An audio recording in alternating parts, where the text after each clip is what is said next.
Pernahkah kita merasa kosong, meski segalanya terlihat sempurna? Tersenyum di luar, namun hati merintih tanpa suara. Ada rasa hampa yang tak mampu dijelaskan. Seperti ada sesuatu yang hilang, sesuatu yang jauh dari genggaman jiwa kita. Di tengah hiruk-pikuk dunia, terkadang kita lupa bahwa ada ruang dalam hati yang hanya bisa terisi olehnya. Saat gelap menyelimuti batin dan asa terasa pudar, itulah panggilan halus dari Sang Maha Menggenggam, sebuah seruan untuk kembali mengenalnya lebih dekat, menyelami makna hidup dengan ilmu makrifat. Inilah perjalanan menuju cahaya, tempat kita menemukan keikhlasan, ketenangan dan makna sejati dari setiap hela nafas. Sahabat tilawah, saya akan membagikan ilmu makrifat dalam bentuk 7 episode penuh makna. Setiap episodenya akan membawa kita lebih dalam mengenal hakikat diri, memahami kebesarannya, dan menemukan ketenangan jiwa yang sejati. Bersiaplah untuk membuka hati dan pikiran, sebab ilmu ini bukan sekadar teori, tetapi sebuah pengalaman hidup yang mengubah cara pandang kita terhadap dunia dan akhirat. Mari kita bersama-sama meniti jalan menuju makrifat, menuju kedekatan dengan Sang Maha Pencipta. Bismillahirrahmanirrahim. Assalamualaikum. Hamdan wa syukron lillah. Allahumma sholli ala Sayyidina Muhammad. Selamat datang di channel T Semesta, tempat menggali ilmu yang mampu mengubah hidup dan menemukan kedamaian batin yang sejati. Silakan bersolawat terlebih dahulu, agar terus terhubung dengan Nur Muhammad dan hakikat Muhammad. Dan tentu saja, silakan tulis solawat terbaik Anda yang sudah biasa Anda gunakan sehari-hari di kolom komentar, sebagai bentuk kecintaan kita kepada Rasulullah Shallallahu Alaihi Wasallam. Masya Allah, betapa besar nikmat dan berkah yang Allah berikan hanya dengan bersolawat. Di episode 1, ini ada 2 hal yang wajib kita pahami dalam ilmu makrifat, yaitu tentang mudarat dan manfaatnya. Segi mudaratnya ialah ada kalanya membawa orang menjadi sesat atau musyrik, dan ada kalanya membawa orang jadi apatis, mengasingkan diri dari pergaulan masyarakat ramai, dan secara mutlak memandang dunia ini sebagai tempat kotoran dan merusak. Padahal dunia ini tempat beramal, bekerja dan berjuang untuk kebahagiaan umat manusia di dunia. Dan di akhirat, bisa terjadi hal-hal demikian itu apabila seseorang bertasawuf tanpa berakidah yang konsekuen dan bersyariah, dan tanpa tasawuf yang berasal dari tasawuf Islam yang murni. Dengan akidah yang hasil dari marifat sebenarnya itu, kita pasti mengetahui bahwa Tuhan itu pasti ada dan bisa merasakannya sendiri secara qati. Karena mereka itu pasti mengenalnya sehingga betul-betul mempercayainya. Dengan syariah, kita dapat taat menuruti peraturan-peraturan agama atau peraturan Tuhan. Dan dari ilmu marifat dan ilmu tauhidlah kita bisa merasakan dalam batin kita dan mengenal Tuhan, untuk siapa dipersembahkan amal ibadah kita, dan sebagai kontrol jiwa untuk khusyuk kepadanya. Itulah segi mudaratnya. Segi manfaatnya ialah karena tauhid merupakan dasar pokok, kekuatan batin, pembersih jiwa dari kemusyrikan dalam hati, dan penumpuk iman, penyubur amal soleh, semata-mata mencari keridhaan Allah, memperkuat daya juang dengan sifat yang bernilai tinggi, membina tata hidup dan kehidupan, terutama untuk membina mental pembangunan.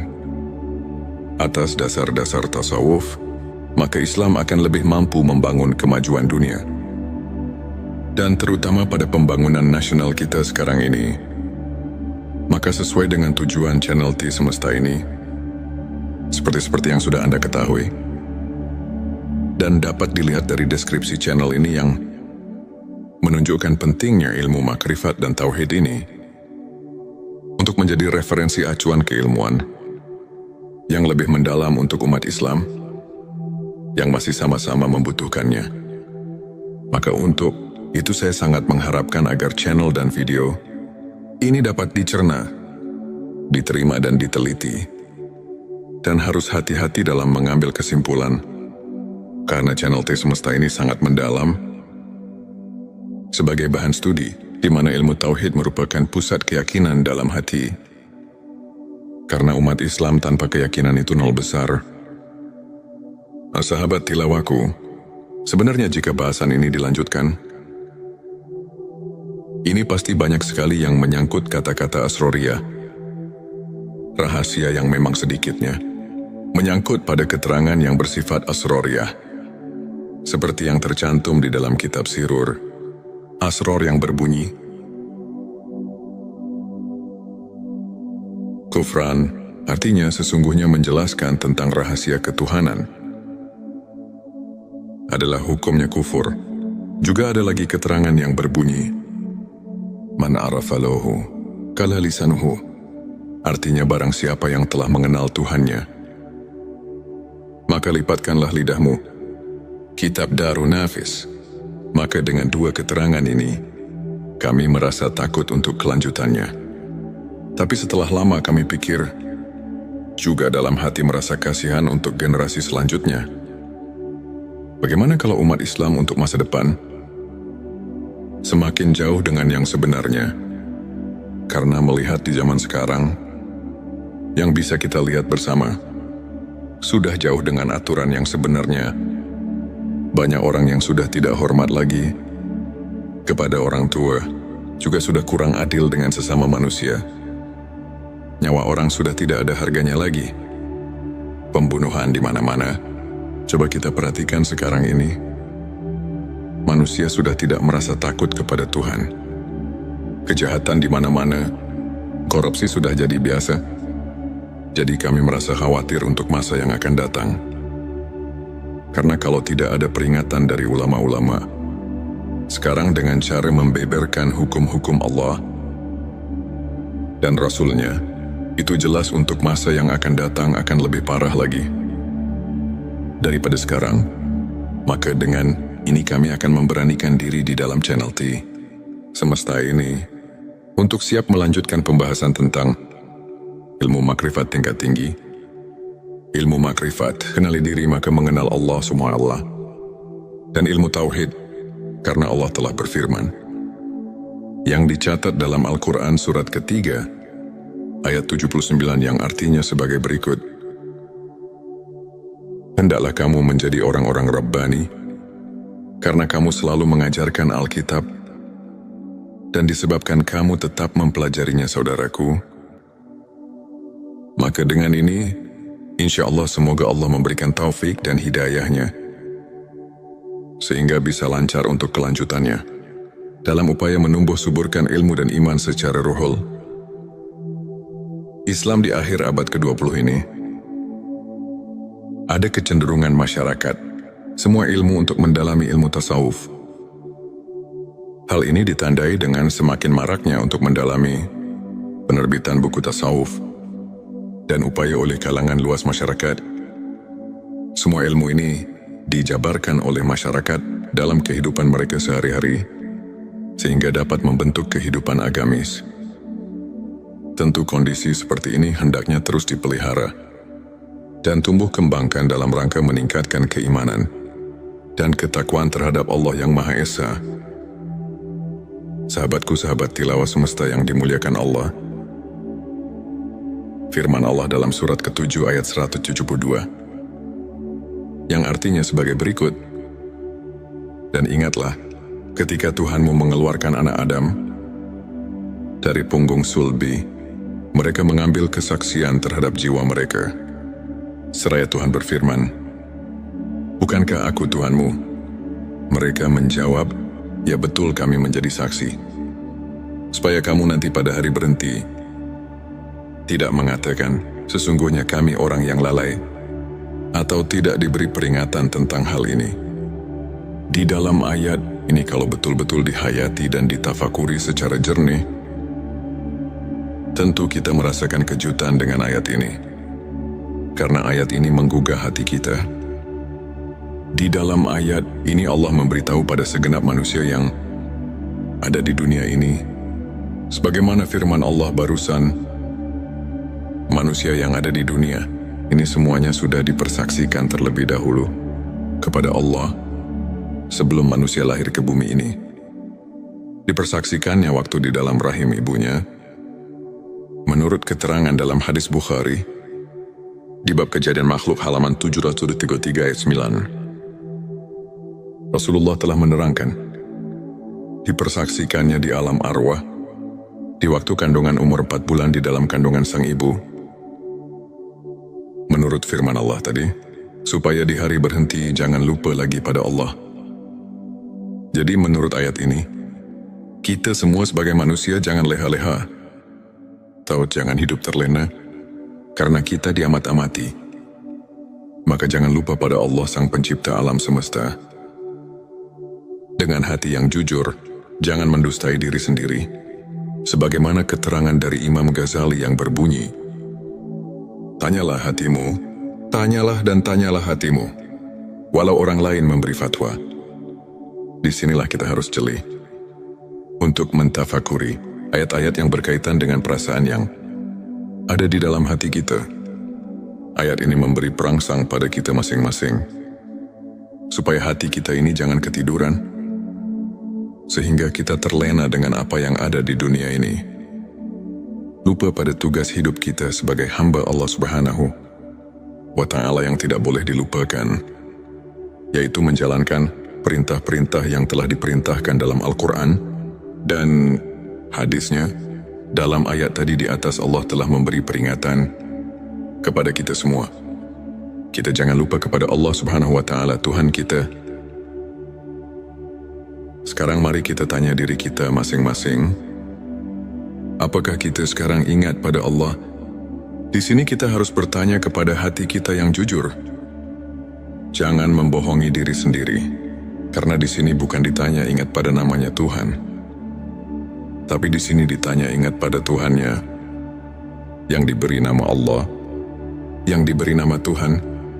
Kenapa pertanyaan seperti ini? Karena banyak sekali orang cuma ingat kepada namanya saja, bukan ingat kepada Allahnya, bukan ingat kepada Tuhannya. Untuk menjawab pertanyaan ini, pertama kita harus memakai pikiran yang mendalam. Kedua harus fakum bida wahir. Ketiga harus memakai hati yang jujur. Baru pertanyaan ini bisa dijawab dengan sempurna. Tapi kalau dijawab dengan hati bainaung, ini pasti akan menimbulkan fitnah di kalangan umat Islam. Na'udzubillah, jangan terjadi seperti ini. Ini cuma mengingatkan hati kita, khususnya umat Islam, jangan sampai keliru untuk menetapkan akidah kita kepada Allah Subhanahu wa Ta'ala, Tuhan kita semua. Karena Tuhan mengamat-amati, jangan sampai lupa kepadanya. Sahabat tilawaku, ini adalah episode kedua. Sekarang mari kita tanya diri kita masing-masing, apakah kita sekarang ingat pada Allah? Di sini kita harus bertanya kepada hati kita yang jujur. Jangan membohongi diri sendiri, karena di sini bukan ditanya ingat pada namanya, tapi di sini ditanya ingat pada Tuhannya, yang diberi nama Allah, yang diberi nama Tuhan. Kenapa pertanyaan seperti ini? Karena banyak sekali orang cuma ingat kepada namanya saja, bukan ingat kepada Allahnya, bukan ingat kepada Tuhannya. Untuk menjawab pertanyaan ini, pertama kita harus memakai pikiran yang mendalam. Kedua harus fakum bida wahir. Ketiga harus memakai hati yang jujur. Baru pertanyaan ini bisa dijawab dengan sempurna.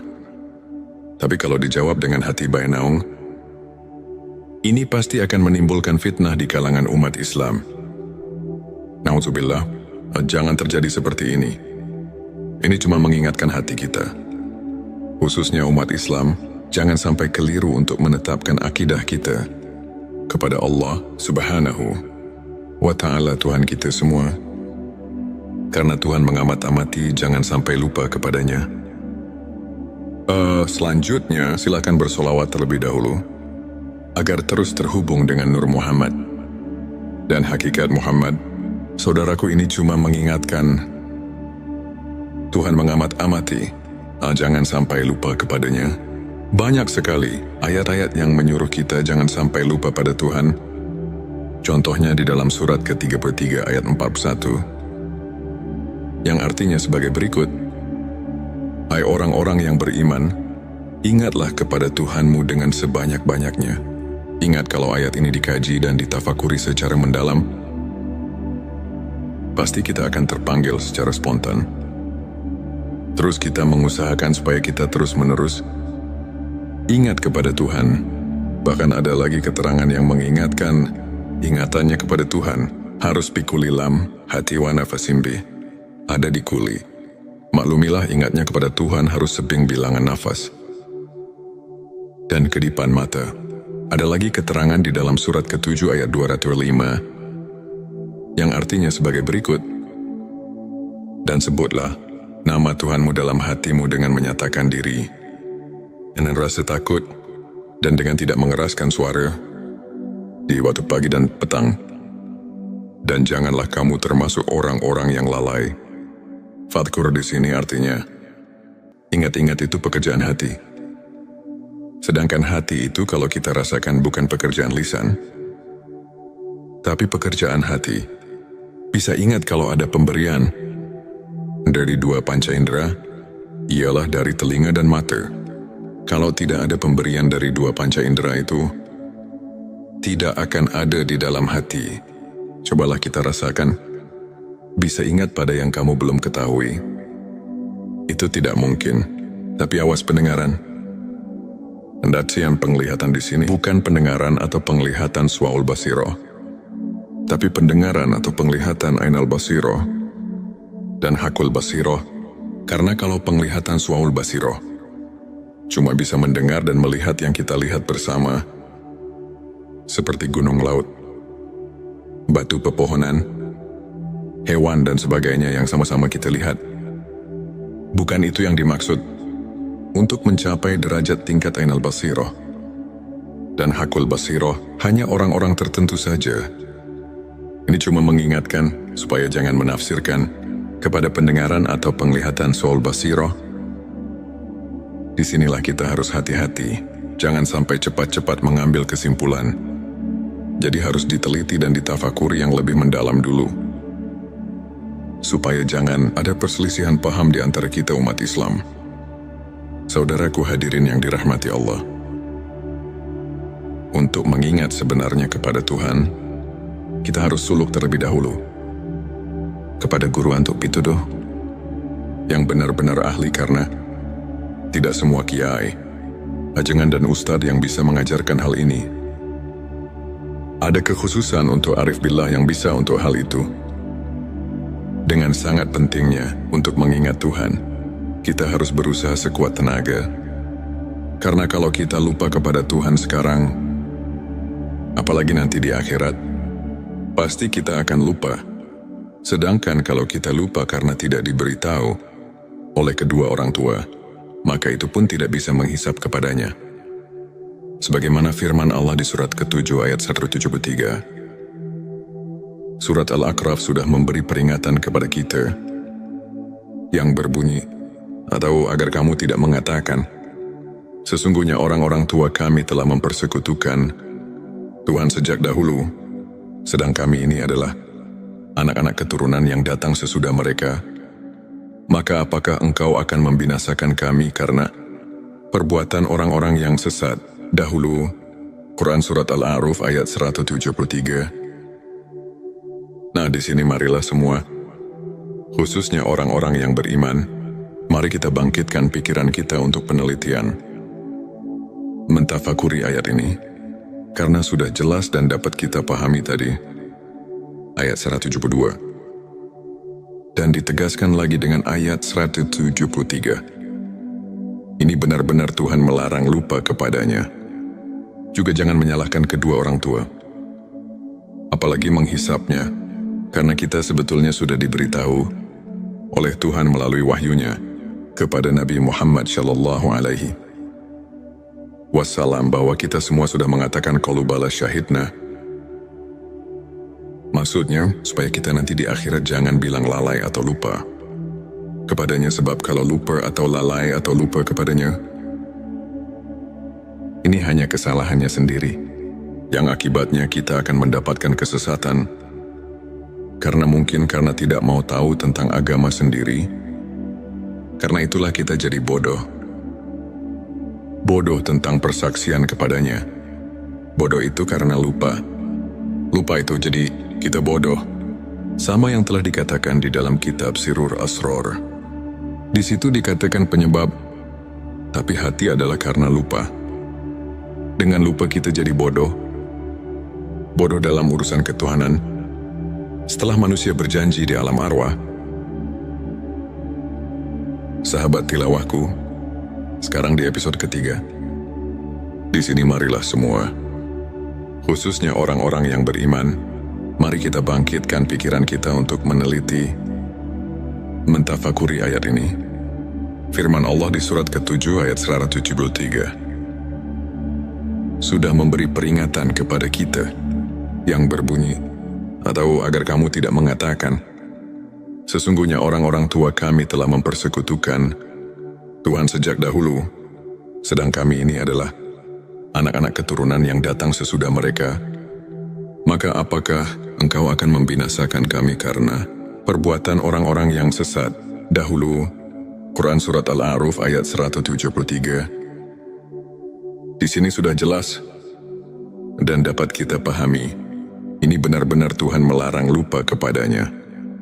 Juga jangan menyalahkan kedua orang tua, apalagi menghisapnya, karena kita sebetulnya sudah diberitahu oleh Tuhan melalui wahyunya kepada Nabi Muhammad Shallallahu Alaihi Wasallam bahwa kita semua sudah mengatakan qalu bala syahidna. Maksudnya supaya kita nanti di akhirat jangan bilang lalai atau lupa padanya, sebab kalau lupa atau lalai atau lupa kepadanya,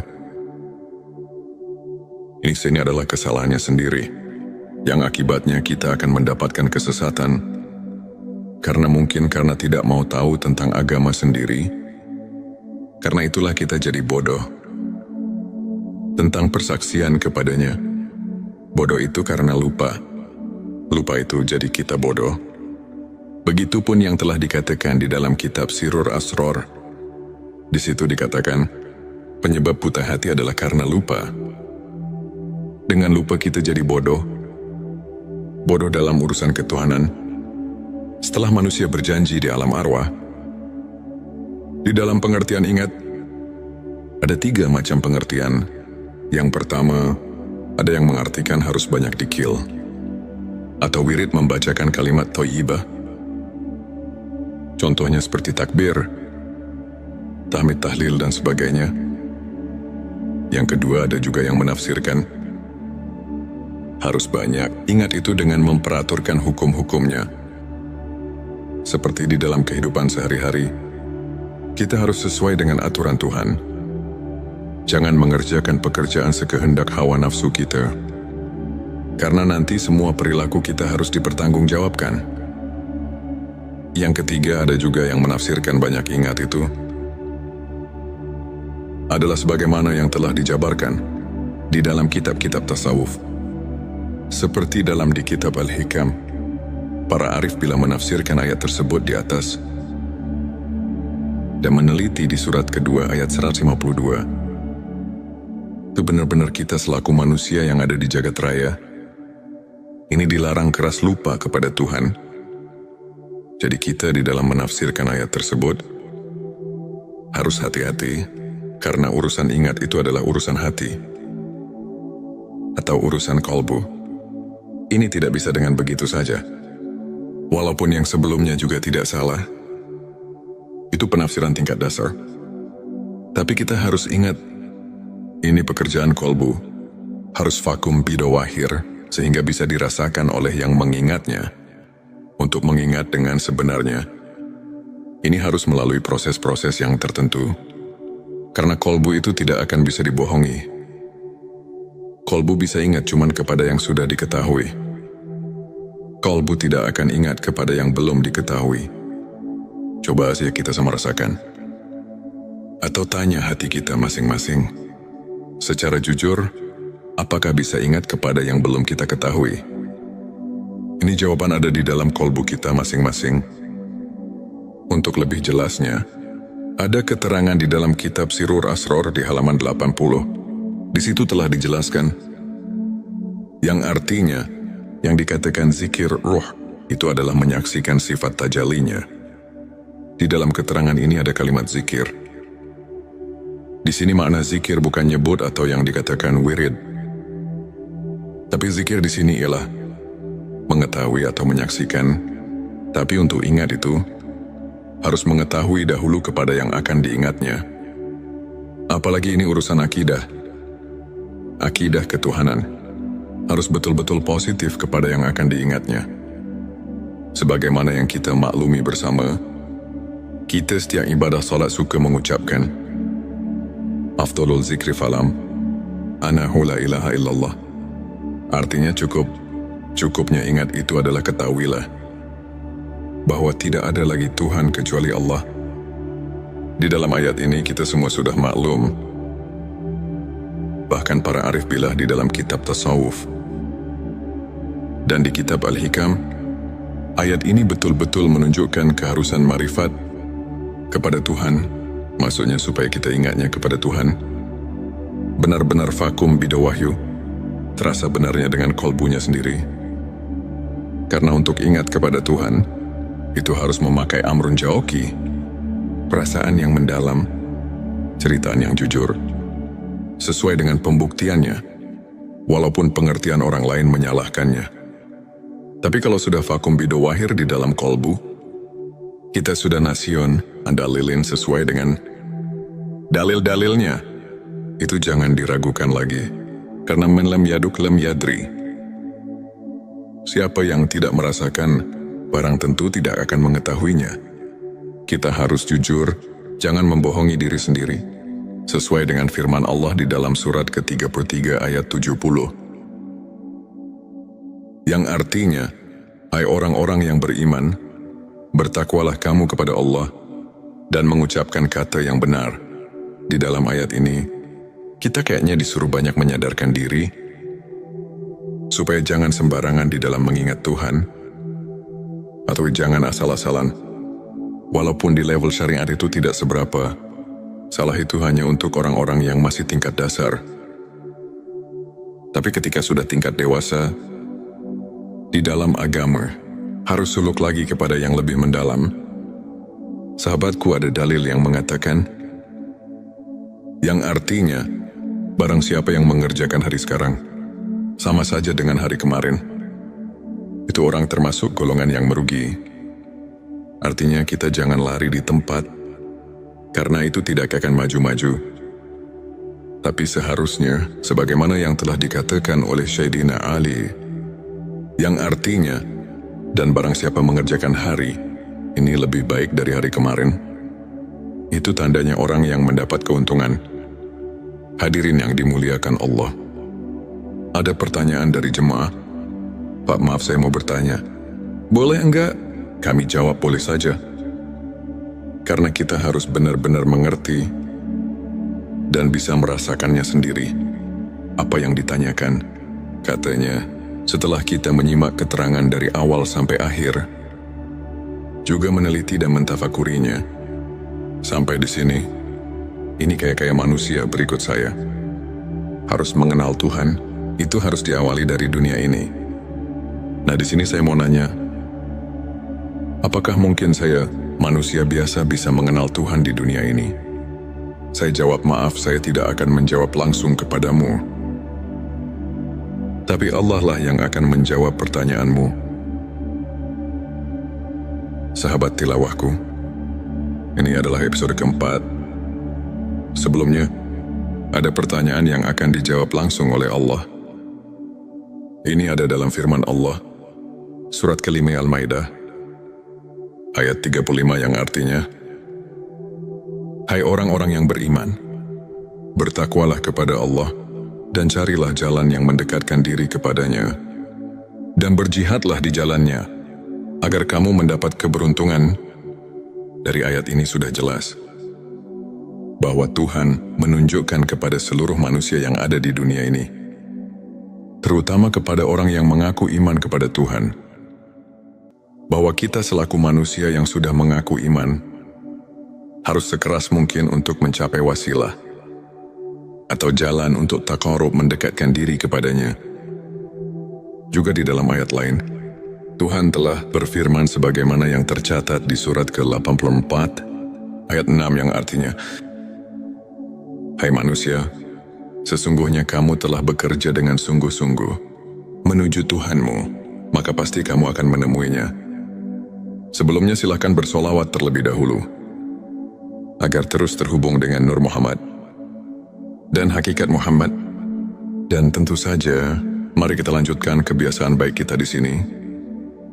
Silakan tulis solawat terbaik Anda, yang sudah biasa Anda gunakan sehari-hari di kolom komentar, sebagai bentuk kecintaan kita kepada Rasulullah Shallallahu Alaihi Wasallam. Karena siapa yang bersolawat 1 kali, Allah akan membalasnya dengan 10 kali lipat rahmat dan keberkahan. Masya Allah, betapa besar nikmat yang Allah berikan hanya dengan bersolawat. Hadirin yang dirahmati Allah, kalau kita kaji dari ayat ini, mungkin kita bisa pahami, juga mengerti, karena ayat ini Tuhan memerintah kepada seluruh manusia, khususnya kepada yang iman kepadanya. Di sini ada kalimat himbauan kepada seluruh manusia, bahwa kita harus tabah nafsi memeras keringat untuk berjumpa. Dalam hal ini mari kita tanya diri kita masing-masing, apakah kita mau berjumpa dengannya? Apa tidak itu tergantung kita masing-masing. Sahabat tilawahku, maaf sekali lagi saya mau tanyakan, kan manusia semua nanti setelah mati pasti berjumpa dengannya, karena semua akan pulang kepadanya. Ini bagaimana? Karena setiap pulang pasti berjumpa. Itu benar kalau dipikir dengan logika. Tapi kita harus mencari bukti kebenarannya dari ayat atau hadis yang qat'i, supaya bisa dipertanggungjawabkan.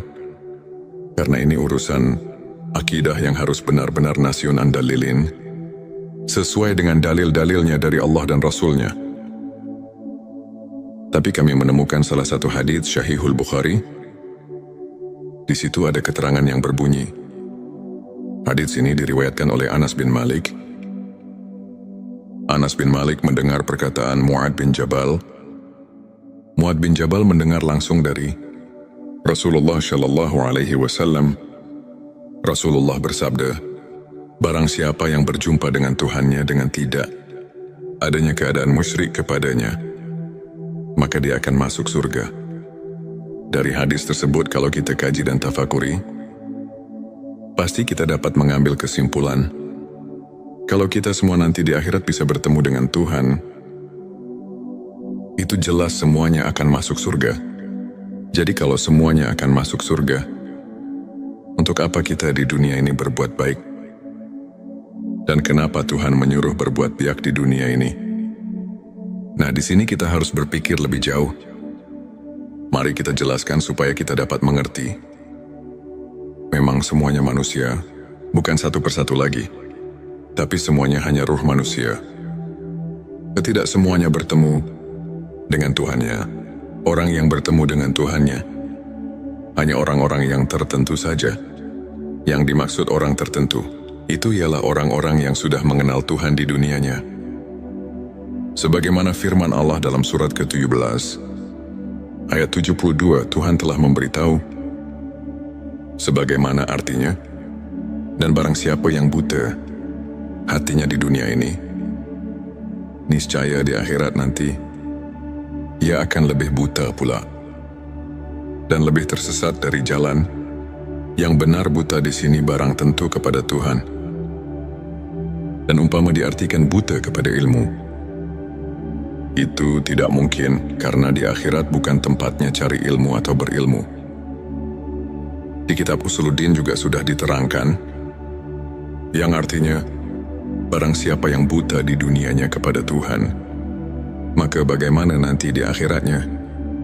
Nah, di sini sudah jelas dan kita pasti bisa mengerti. Jadi inilah yang kita harus takuti, atau yang dikatakan haus. Dan saya sekarang kayak mulai mengerti. Bolehkah bertanya lagi, bagaimana caranya untuk kita bisa bertemu dengan Tuhan di dunia ini? Saya jawab memang ada caranya. Tapi yang penting harus ada keinginan dahulu, dari hati yang tulus. Karena ini bukan pekerjaan yang mudah. Ini memerlukan tarekat-tarekat tertentu yang harus dijalankan. Kalau keinginannya masih lemah, barang tentu tidak akan berhasil. Sebab ini memerlukan tabu nafsu, memeras keringat, suglul kolbi, semangat dorongan hati, dan sidatul hisab, kuat perhitungan. Hadirin yang dimuliakan Allah, jika keinginannya sudah kuat, Tuhan telah memberi peluang kepada kita.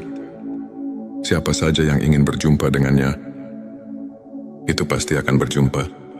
Sebagaimana firman Allah yang tercatat di dalam surat ke-18, ayat 110 yang artinya, barang siapa yang mengharap perjumpaan dengan Tuhannya, maka hendaklah ia mengerjakan amal yang soleh, dan janganlah ia mempersekutukan seorang pun dalam beribadah kepada Tuhannya. Sahabat tilawahku, ini merupakan episode kelima. Jika keinginannya kita sudah kuat, Tuhan telah memberi peluang kepada kita. Siapa saja yang ingin berjumpa dengannya, itu pasti akan berjumpa. Sebagaimana firman Allah yang tercatat di dalam surat ke-18, ayat 110 yang artinya, barang siapa yang mengharap perjumpaan dengan Tuhannya, maka hendaklah ia bekerja amal yang soleh, dan janganlah ia mempersekutukan seorang pun dalam mendengarkan kepada Tuhannya menurut ayat di atas. Untuk berjumpa dengan Tuhan itu bukan mungkin lagi, tapi pasti asal kita bisa berbuat amal soleh. Namun untuk berbuat amal soleh, ini harus ada petunjuk guru yang ahlinya. Bukan sembarangan, sebab tidak semua guru ngaji yang bisa mengerjakan hal ini. Bahkan tidak semua kiai ajengan Ustadz mengetahui tentang ini. Contohnya seperti di dalam keterangan kalimat salat saja. Kan syotnya salful kolbi, artinya elingan atau ingatan suci. Jadi di dalam salat harus mempunyai ingatan suci. Artinya harus sudah hilang dari sifat samar dan meraba kepada Tuhannya. Tapi buktinya boleh rasakan sendiri. Sudah biasa, begitukah kita? Apa belum padahal? Tuhan sudah berfirman di dalam hadits qudsi yang tercatat di kitab Al-Hikam, yang artinya, aku adalah Kanjeng Mapian yang terpendam dan tertutup. Aku ingin ditemukan dan dikenalnya. Kuciptakan makhluk agar mereka mengenalku. Setelah mengenal hadits ini makin jelas, bukan mungkin lagi untuk mengenal Tuhan. Tapi pasti, asal mempunyai keinginan yang keras dan kuat perhitungan. Tapi walaupun begitu, ini bukan pekerjaan gampang. Ini harus suluk dahulu kepada ahlinya, atau kepada guru yang benar-benar ahlinya. Sekali lagi, untuk mencari guru urusan marifat kepada Tuhan. Tidak semua kiai ajengan dan ustadz bisa menunjukkan tentang hal ini. Tapi harus betul-betul mencari guru yang mengajarkan tentang hal marifat. Ini ada kekhususan, tidak sembarangan. Sebelumnya silakan bersolawat terlebih dahulu, agar terus terhubung dengan Nur Muhammad dan hakikat Muhammad. Masya Allah, betapa besar nikmat yang Allah berikan hanya dengan bersolawat. Sahabat tilawahku yang dirahmati Allah, kita lanjutkan kembali. Jadi kita harus hati-hati, supaya jangan salah pilih dalam memilih guru yang dikatakan tadi. Sebab ahli tarekat pun tidak semua bisa sampai marifat kepada Tuhannya atau mengenal Tuhannya. Juga tidak cukup hanya dengan membaca buku tentang marifat. Karena bacaan yang ada di dalam buku cuma isyarat dan itibar saja. sebagaimana ada keterangan di dalam kitab Hikam yang berbunyi, apa saja yang keluar dari bibirmu, itu adalah cuma isyarat dan itibar. Jadi walaupun terus-menerus membaca buku tentang marifat, sampai 1000 kitab, itu tidak akan sampai kepada marifat, sebagaimana keterangan yang ada di dalam kitab Sirur Asrul, yang berbunyi, manusia yang tidak sampai tingkat ilmu ini, mengenal Allah, maka dia tidak dikatakan alim. Secara hakikat, walaupun dia telah menguasai 1000 kitab, karena dia tidak mencapai derajat rohaniah. Sirur Asrul, dari keterangan ini sudah memberi penjelasan pada kita semua, bahwa tentang marifatullah itu benar-benar ada kekhususan, juga ada ajaran tertentu. Ada yang bertanya lagi, untuk apa belajar ilmu marifat? Dan apa wasilahnya? Saya jawab tentu saja ada wasilahnya. Tadi di atas atau di video sebelum ini, jika kita semua lupa kepada Tuhan di dunia, apalagi nanti di akhirat, setelah kita mati, baru datang ke kubur. Menurut keterangan dan banyak yang menerangkan, 7 langkah pulang yang mengantarkan jenazah, maka datang malaikat mungkar nakir untuk meriksa kita. Atau mentakoni kita, apa yang pertama ditanyakan? Kan marobuka, yang artinya mana Tuhanmu? Di sini kalau roh kita tidak punya rasa tahu, itu tidak mungkin bisa jawab. Kalau tidak bisa jawab, di dalam keterangan sudah dipastikan mendapat siksa kubur. Itu yang tidak diinginkan oleh semua manusia. Sahabat tilawahku, sekarang coba kita tafakuri. Yang datang itu malaikat. Sedangkan malaikat, itu semua juga sudah pada tahu bahwa malaikat itu diciptakan dari cahaya atau sejenis cahaya. Barang tentu bahasanya juga bahasa cahaya. Kalau kita tidak mengerti hal itu, tentu roh kita tidak akan bisa apa-apa. Sedangkan ini tidak bisa dihafalkan. Ini harus dengan ilmu atau mengetahuinya. Maka dengan ini, mari kita bersama-sama untuk suluk hal ini. Carilah guru suluk yang benar-benar ahlinya. Juga harus hati-hati. Jangan salah pilih. Kalau salah pilih, pasti kita celaka dunia dan akhirat. Oleh karena itu dalam mendengarkan dan memahaminya, diperlukan ketelitian, pemikiran yang jernih dan tajam, daya serap yang kuat, dan wawasan yang luas, serta yang penting disertai dengan hati yang ikhlas, dan lillahi ta'ala, dan kukuhnya iman, serta menjadi terapi kejiwaan orang yang memerlukan taqarrub kepada Tuhan yang Maha Esa. Karena jika kita dikatakan gegabah di dalam memahaminya, itu tidak akan berhasil. Untuk memberi kegampangan, di dalam channel T Semesta ini akan diterangkan tentang kejadian asal kita supaya kita sedikitnya bisa memahaminya. Tapi ini cuma untuk memberi kemudahan daya pikir saja, bukan. Setelah mendengarkan video ini kita bisa marifati. Dalam video ini cuma isyarat dan itibar untuk memberi keleluasan daya pikir kita supaya kita mempunyai daya pikir amrun jauki. Perasaan yang mendalam. Maksudnya setelah mempunyai perasaan yang mendalam, kita bisa meningkatkan ibadah yang benar-benar koti. Dan nasyun andalilin, cocok dengan dalil dan contohnya. Maka dari itu, kita harus memahami dulu tentang awal penciptaan. Tentang awal penciptaan makhluk, kami referensikan dari kitab Sirur Asrul. Karena di sana itu udah enak banget. Mari kita telusuri bagaimana dan dari mana kita asal sekarang.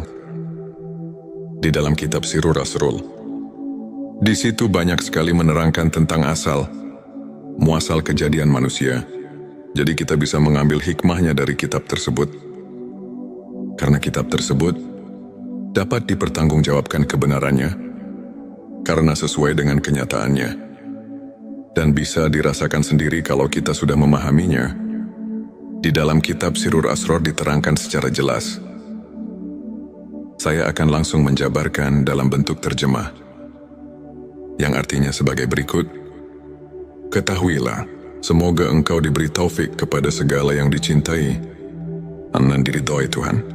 Makhluk yang pertama yang menciptakan Tuhan adalah Ruh Muhammad sallallahu alaihi wasallam. Telah diciptakan dari cahaya jamal Allah. Sebagaimana firman Allah dalam hadis Qudsi, "Aku ciptakan Ruh Muhammad dari cahayaku." Nabi sallallahu alaihi wasallam bersabda, "Yang pertama diciptakan oleh Tuhan, yaitu ruhku, dan yang pertama diciptakan oleh Tuhan adalah cahayaku, dan yang pertama diciptakan oleh Tuhan, yaitu kalam, dan yang pertama diciptakan oleh Tuhan, yaitu akal ruh cahaya." Kalam dan akal pada dasarnya adalah satu, yaitu hakikat Muhammad, sahabat tilawahku. Kemudian ada lagi yang enak sekali untuk dipahami. Silakan simak saja, yang artinya sebagai berikut. Hakikat Muhammad disebut nur, karena bersih dari segala kegelapan yang menghalanginya. Sebagaimana firman Allah, "Telah datang kepadamu cahaya dan kitab penerang dari Allah." Hakikat Muhammad disebut juga akal, karena ia yang menemukan segala sesuatu. Hakikat Muhammad disebut kalam, karena ia yang menjadi sebab perpindahan ilmu, seperti halnya mata pena sebagai pengalih ilmu di alam. Lahud Ruh Muhammad adalah ruh yang termurni sebagai makhluk. Hal ini sesuai dengan sabda Rasulullah Shallallahu Alaihi Wasallam yang menerangkan tentang "Aku dari Allah dan makhluk lain dari aku." Inilah sabdanya, dan dari ruh Muhammad itulah Allah menciptakan semua ruh. Di alam laut dalam bentuk yang baik, terbaik yang hakiki. Itulah nama seluruh manusia di alam laut. Alam laut adalah negeri asal. Setelah 4.000 tahun sejak penciptaan Ruh Muhammad, maka Allah menciptakan Arasy dari Nur Muhammad.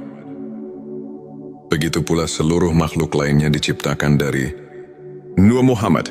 Dilanjutkan dengan sabda Rasulullah Shallallahu Alaihi Wasallam yang artinya sebagai berikut. Selanjutnya ruh diturunkan ke alam yang terendah, dimasukkan pada makhluk yang terendah, yaitu jasad. Sebagaimana firman Allah, "Kemudian aku turunkan manusia ke tempat yang terendah." Proses turunnya adalah setelah ruh diciptakan di alam laut, maka diturunkan ke alam Jabarut dan dibalut dengan cahaya Jabarut, bagai pakaian antara kedua haram. Lapis kedua ini disebut Ruh Sultani. Selanjutnya diturunkan lagi ke alam Malakut dan dibalut dengan cahaya Malakut yang disebut Ruh Rohani. Kemudian diturunkan lagi ke alam Mulki dan disebut dengan cahaya Mulki. Lapis keempat ini disebut Ruh Jasmani. Sahabat tilawahku, kemudian sabda Rasulullah Shallallahu Alaihi Wasallam berlanjut dengan sabdanya sebagai berikut. Selanjutnya Allah menciptakan badan atau jasad dan mulki atau bumi. Sebagaimana firman Tuhan, "Dari bumi aku ciptakan kamu, kepada bumi aku mengembalikanmu, dan dari bumi pula lah aku mengeluarkanmu." Setelah terwujud jasad, maka Allah memerintahkan ruh agar masuk ke dalam jasad, dan ruh masuk ke dalam jasad. Sebagaimana firman Allah, "Kuciptakan ruh dariku ke dalam jasad." Hadirin sahabat tilawah yang dirahmati Allah. Kemudian sabda Rasulullah Shallallahu Alaihi Wasallam ditutup dengan sabdanya sebagai berikut. Ketika ruh berada di dalam jasad dan merasa senang berada jasad, ruh lupa akan perjanjian awal di alam-alam laut, yaitu hari perjanjian alastu bi rabbikum. "Bukankah aku ini Tuhanmu?" Ruh menjawab, "Benar, engkau adalah Tuhanku." Karena ruh lupa pada perjanjian awal, maka ruh tidak dapat kembali ke alam laut sebagai tempat awal dengan kasihnya Tuhan. Maka menolong mereka dengan menurunkan kitab-kitab samawi sebagai peringatan tentang negeri asal bagi mereka. Sesuai dengan firman Tuhan, berikanlah peringatan pada mereka tentang hari-hari Tuhan. Ialah hari pertemuan antara Tuhan dengan seluruh arwah di alam laut. Lain halnya dengan para nabi, mereka datang ke bumi dan kembali ke akhirat, badannya di bumi, sedangkan rohnya intinya berada di negeri asal. Karena adanya peringatan ini, sangat sedikit orang yang sadar dan kembali, serta berkeinginan dan sampai ke alam asal. Karena sedikitnya manusia yang mampu kembali ke alam asal, maka Allah melimpahkan kenabian kepada Ruh Agung Muhammad Rasulullah, penutup petunjuk jalan dari kesesatan ke alam terang. Ia diutus para rasul untuk mengingatkan mereka yang lupa dan membuka hatinya. Nabi mengajak mereka agar kembali dan sampai serta bertemu dengan jamal Allah yang azali sesuai dengan firman Allah mengatakan, "Ini adalah jalanku, aku mengajak ke jalan Allah dengan pandangan yang jelas. Aku dan para pengikutku." Nabi bersabda, "Para sahabatku seperti bintang-bintang, mengikuti yang manapun kamu akan mendapat petunjuk." Di dalam ayat ini, seolah-olah memberi khobar kepada kita semua, bahwa Rasulullah dalam makna ayat yang baru dikobarkan, itu semuanya menjurus kepada bahwa manusia seharusnya kita harus bisa kembali ke alam asal. Maksudnya supaya harus berusaha sekuat mungkin. Tapi jangan lepas dari ajaran Rasulullah yang diajarkan kepada kekasihnya, ialah Ahlus Sufi yang mendapat pelajaran langsung dari Rasulullah. Sahabat tilawahku, di episode ke-6 ini, kami akan mengingatkan kalau kita sekarang rupanya sudah agak jarang sekali untuk memperhatikan hal yang barusan saya katakan, karena yang diinginkan hanya dengan bayangan surga saja. Padahal inilah yang lebih penting untuk seluruh manusia. Karena kalau kita nanti setelah mati, roh kita tidak bisa pulang ke alam asalnya, itu pasti akan tersesat. Yang tersesat itulah yang dinamakan masuk neraka. Maka dengan ini kita mari sama-sama mentafakuri ayat tersebut, supaya kita semua bisa mawas diri. Apakah kita sudah mentafakuri hal tersebut? Apa belum jika memang belum terpikir tentang hal tersebut? Sekarang mari kita sama-sama berusaha di waktu kita masih hidup ini. Karena sekarang masih ada waktu untuk memperbaiki diri kita masing-masing. Sebab kalau dinanti-nanti, kita tidak mengetahui kapan kita dicabut ruh kita, nyawa kita oleh Allah Subhanahu wa Ta'ala. Hampir semua manusia di bumi ini tidak mengetahui kapan kita mati. Maka dengan inilah, kita alhamdulillah setelah menganalisa hadis-hadis, Rasulullah jadi bisa mengetahuinya. Setelah mengetahui hadis-hadis yang tadi di awal video, hati kita merasa terpanggil. Yang mungkin hal ini belum memikirkannya, karena terlena dengan bahasan-bahasan tentang surga dan neraka, jadi kita semua sesekali lupa tentang hal itu. Nabi mengajak manusia kembali kepada Allah Subhanahu wa Ta'ala dengan pandangan yang jelas, yang di dalam Al-Quran disebut basirah, yang artinya adalah dari ruh asli yang terbuka pada mata hati para aulia. Basirahnya lain halnya sama dengan ilmu laduni batin, ilmu yang langsung dari Allah, sesuai dengan firman-Nya, "Kepada Dia kuberikan ilmu yang langsung dariku." Untuk menghasilkan basirah, manusia mengambilnya dari ahli basirah dengan mengambil pembicaraan dari seorang wali mursyid yang dapat menunjukkan dari alam laut.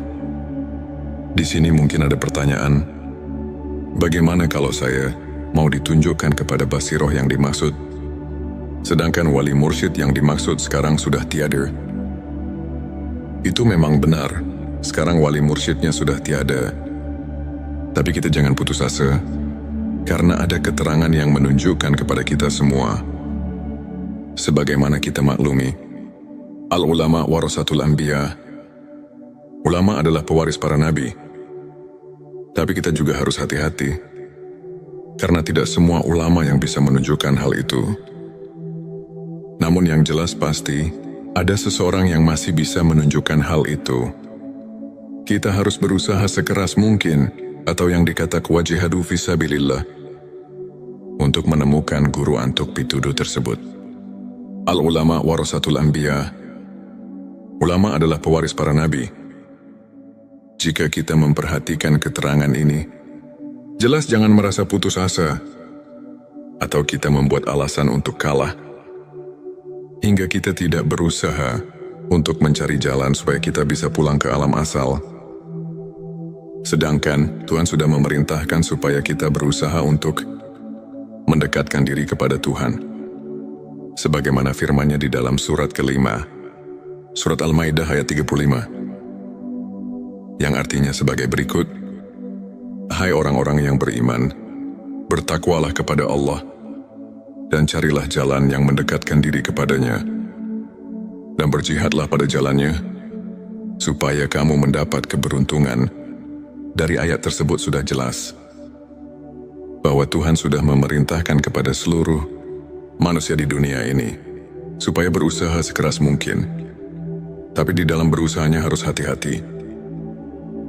Di dalam ayat ini disuruh supaya berusahanya itu di jalan Tuhan. Jadi kalau ayat ini dikaji lagi, ini mengandung dua unsur. Yang pertama, kita harus berusaha di jalan Tuhan. Ini barang tentu harus mencari guru yang menunjukkannya. Artinya harus mencari guru yang benar-benar ahli. Karena tidak semua ustadz yang bisa menunjukkan kepada hal tersebut. Ada kekhususan, ialah orang-orang yang sudah betul-betul arif, bilah yang sebenarnya. Karena kalau membaca kitab atau membaca buku saja, ini tidak mungkin bisa berhasil. Karena bacaan cuma sebagai isyarat dan itibar saja. Hanya untuk memperluas daya pikir dan memberi wawasan yang luas. Jadi kalau untuk menelusuri tentang asal kita, ini harus hati-hati. Tidak cukup hanya baca kitab atau baca buku saja. Harus ada petunjuk yang pasti. Sahabat tilawahku, ini adalah episode terakhir, episode ke-7, untuk memperluas daya pikir dan memberi wawasan yang luas untuk menelusuri tentang asal kita. Ini harus hati-hati, tidak cukup hanya baca kitab atau baca buku saja, tapi harus ada petunjuknya yang pasti. Mari kita tafakuri dan rasakan kita bersama. Sebagaimana dalil telah tertulis dalam kitab Sirur, Asror yang berbunyi, "Aku dari Allah dan makhluk lain dari kami." Yang dimaksud makhluk lain di sini, mari kita perhatikan penjelasannya. Sebagaimana sabda Rasul yang artinya, "Dan dari ruh Muhammad itulah Allah menciptakan semua ruh di alam laut." Dan ada lagi dalil yang menjelaskan tentang asal-usul seluruh makhluk. Sebagaimana yang diterangkan di dalam kitab Aqidatun Najin, yang artinya sebagai berikut. Yang pertama diciptakan Tuhan ialah akal-akal. Itu bangsa lelembut, rubaniyah rohaniyah. Dan itulah hakikatul insan. Hakikatul insan itulah yang bisa membuktikan dan mengerti, yang bisa marifat kepada Tuhan, dan itulah yang menjadi sebab diperintahnya dan dipinta pertanggungjawabnya dari orang tersebut. Sahabat tilawahku, dari keterangan ini, mari kita simak sejenak, supaya kita betul-betul mengerti asas tujuannya. Kalau kita sudah mengerti dan meneliti tujuannya, pasti kita tidak akan mengeluarkan fitnah di kalangan masyarakat, atau sekurang-kurangnya kita bisa memahami tentang hak yang kita harus diketahui atau kita tuju. Selanjutnya, silakan bersolawat terlebih dahulu, agar terus terhubung dengan Nur Muhammad dan hakikat Muhammad, sahabatku di dalam keterangan atau dalil barusan, memberitahu kepada kita semua bahwa manusia awalnya diciptakan oleh Tuhan ialah di dalam laut. Juga yang diciptakan baru hak Muhammad, atau yang dikatakan asal ning asal. Ada juga yang mengatakan Nurullah atau Johar awal. Itu baru di alam asal. Ning asal itu juga masih banyak sekali nama-nama tersebut. Itu semuanya gulungan zat dan sifat. Makanya ada keterangan di dalam Al-Hikam yang artinya sebagai berikut. Kita harus bisa memisahkan atau harus bisa menyaksikan yang satu terhadap yang banyak, dan menyaksikan yang banyak terhadap yang satu, lihat di dalam Al-Quran surat ke-41 ayat 53. Kemudian bersambungnya Tazali, sifat ini semuanya goropi tamsil, tidak bisa diperinci, dan ini adalah maqam mujmal. Gulungan zat dan sifat tidak bisa berpisah. Bersatu tidak menjadi satu, berpisah tidak menjadi dua, tapi harus bisa membedakan. Sahabatku, awas. Ini baru keterangan, ini baru dalil saja, atau itibar. Berhati-hatilah, jangan terburu-buru mengambil kesimpulan, karena harus melalui guru suluk dahulu. Ini cuma untuk membangkitkan wawasan kita saja, supaya jangan merasa cukup dengan pengertian yang ada kalau kita telusuri lagi.